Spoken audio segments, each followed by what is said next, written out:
স্কুলে gym teacher show off করার জন্য নিজের মাসেল সমস্ত স্টুডেন্টদেরকে দেখাচ্ছিল এবং সবাইকে তার প্রশংসা করতে বলে। পার্ককে ছেড়ে সমস্ত স্টুডেন্টরা জিম টিচারের প্রশংসা করতে লাগে। এটা দেখে জিম টিচার রেগেছে এবং সে পার্ককে নিজের সাথে কম্পিটিশন করার জন্য চ্যালেঞ্জ করে। এটাতে পার্কও মেনে চায়। প্রথম কম্পিটিশন পুশ আপ মারা ছিল, কিন্তু হঠাৎ করেই জিম টিচার অবাক হয়েছে, কারণ পার্ক শুধু নিজের এক আঙুলের সাহায্যেই পুশ আপ মারছিল। দ্বিতীয় কম্পিটিশন ওয়েট লিফটিংয়ের ছিল, যেখানে টিচার 100 কেজি এর বড় বড় ডাম্বেল ওঠায়, কিন্তু পার্ক বলে এটা তো আমার জন্য কোনো ব্যাপারই না। একটু পরে সে ডাম্বেলের সাথে সাথে টিচারকেও হাওয়ায় তুলে নেয়। সমস্ত ছাত্ররা পার্ককে দেখে ইমপ্রেস হয়েছে।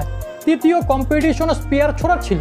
প্রথমে জিম টিচার নিজের স্পেয়ার থ্রো করে, যেটা একদম আকাশে মেঘের মধ্যে চলে যায় এবং একটা পাখিকে মেরে নিচে চলে আসে।